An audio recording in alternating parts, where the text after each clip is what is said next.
నమస్తే దేశాల్ని welcome to special drive. స్థానిక సంస్థల్లో బీసీలకు 42% రిజర్వేషన్లు బలహీన వర్గాల ఆశయాన్ని మేనిఫెస్టో రూపంలో పెట్టి కాంగ్రెస్ పార్టీ అధికారంలోకి వచ్చింది.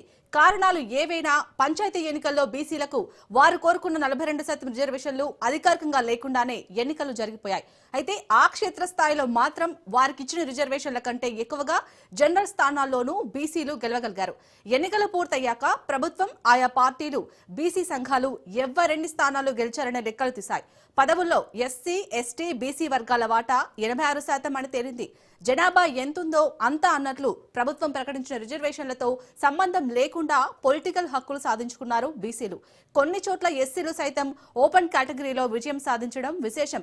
ప్రజాకాంక్షను దృష్టిలో పెట్టుకుని ఇప్పటికైనా 42% రిజర్వేషన్లు చట్టబద్దమైన హక్కుగా కల్పించాలని బీసీ సంఘాలు డిమాండ్ చేస్తున్నాయి. కోర్టులు ఒప్పుకోకుంటే రాజ్యాంగబద్ధంగా ఎస్సీ, ఎస్టీల మాదిరిగా జనాభా దామాషా రిజర్వేషన్లు సాధించాలని బీసీ సంఘాలు ఉద్యమ కార్యాచరణ ముమ్మరం చేసేందుకు రెడీ అవుతున్నాయి.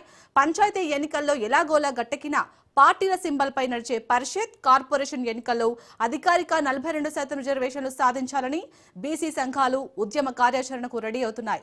ప్రభుత్వం శాసనసభ నిర్వహణకు సిద్ధమవుతున్న తరుణంలో అధికార ప్రతిపక్షాలను కలిసి ఒప్పించేందుకు బలహీన వర్గాలకు చెందిన యూనియన్లు, నాయకులు వ్యూహం రచిస్తున్నారు. పంచాయతీ ఎన్నికలు ముగిసిన వెంటనే ముఖ్యమంత్రి రేవంత్ రెడ్డి పరిషత్ ఎన్నికలకు సంబంధించి అసెంబ్లీలో చర్చించి నిర్ణయం తీసుకుంటామని చెప్పారు. దీంతో పరిషత్ ఎన్నికల్లో 42% రిజర్వేషన్లు అధికారికంగా ఉంటాయా, లేదంటే పార్టీల పరంగా రిజర్వేషన్లు ఇవ్వాలని తీర్మానిస్తారా అనే ఉత్కంఠ నెలకొంది.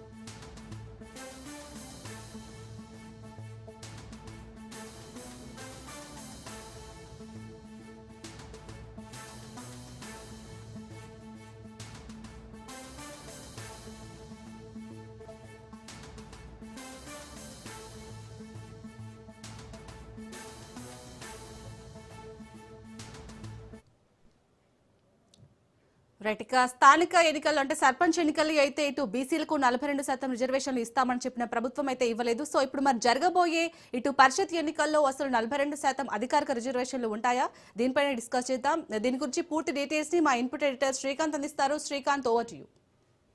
షాల్డీ, good afternoon, thank you. So నిజానికి రిజర్వేషన్ల విషయంలో మొన్న గ్రామ పంచాయతీ ఎన్నికల్లోనే చాలా గందరగోళమైనటువంటి పరిస్థితి ఏర్పడింది. 42% రిజర్వేషన్ ఇవ్వడంలో దాంట్లో మరి ముఖ్యంగా 12,700 గ్రామ పంచాయతీలకు, బీసీలకు కేవలం 2,176 గ్రామ పంచాయతీలు, అంటే కేవలం 17% మాత్రమే బీసీలకు రిజర్వేషన్లు ఇచ్చింది కాంగ్రెస్ పార్టీ. బీసీలకు మోసం చేసింది, 42% ఇస్తామని చెప్పి అంటూ బీసీ సంఘాలు కానీ, బీసీ సంఘ నాయకులు కానీ దీనిపైన చాలా తీవ్రంగా రియాక్ట్ అయ్యారు.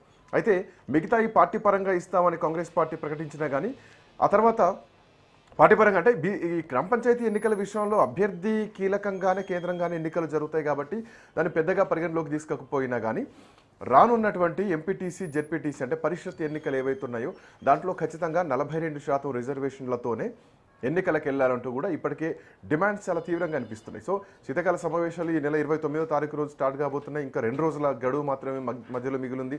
ఇక డి అంటే డి అనడానికి ఒక పొట్టేళ్ల కొట్లాటలాగా ఈసారి అసెంబ్లీ సమావేశాలు ఉండబోతున్నాయని చెప్పడంలో ఎట్లాంటి సందేహం లేదు. ఓవైపు ఎన్నికలకు సంబంధించి పరిషత్ ఎన్నికలను మేము అసెంబ్లీలో నిర్ణయం తీసుకుంటాం, అసెంబ్లీలో చర్చించిన తర్వాత ఎన్నికలకు సంబంధించి నిర్ణయం తీసుకొని చెప్తాం అని గతంలోనే శ్రీధర్ బాబు చెప్పడం జరిగింది. అయితే గతంలో ఈ రిజర్వేషన్ సంబంధించి ఆల్రెడీ అసెంబ్లీలో చర్చలు జరిగాయి. ఆరు నుంచి జీవో విడుదల చేశారు, ఆరు నుంచి దాన్ని గవర్నర్కు పంపించారు, గవర్నర్ పెండింగ్లో పెట్టారు.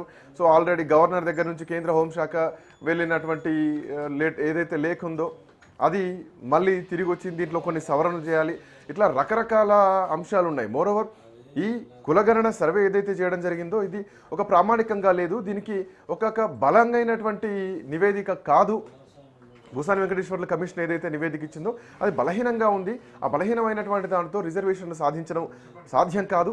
దీనికి తోడు ఇంద్రసాని కేసు కానీ, ఇంకా కే కృష్ణమూర్తి కేసు కానీ, మోరోవర్ తమిళనాడు సంబంధించినట్టు కానీ, ఇటువంటి మధ్యప్రదేశ్ కానీ, మహారాష్ట్ర కానీ, కర్ణాటకలో ఉన్నటువంటి కోర్టు కేసులు ఏవైతే ఉన్నాయో అక్కడ చాలా సందర్భాల్లో ఈవెన్ కొన్ని రాష్ట్రాల్లో ఎన్నికలు జరిగిన తర్వాత కూడా రద్దయినటువంటి పరిస్థితి. ఈవెన్ ఆంధ్రప్రదేశ్లో కూడా గతంలో జగన్మోహన్ రెడ్డి హయాంలో ఆల్మోస్ట్ 15,000 మంది వాళ్ళ పదవులను కోల్పోయారు రిజర్వేషన్ల విషయంలో ముందుకెళ్ళి ఎన్నికలు పెట్టిన తర్వాత.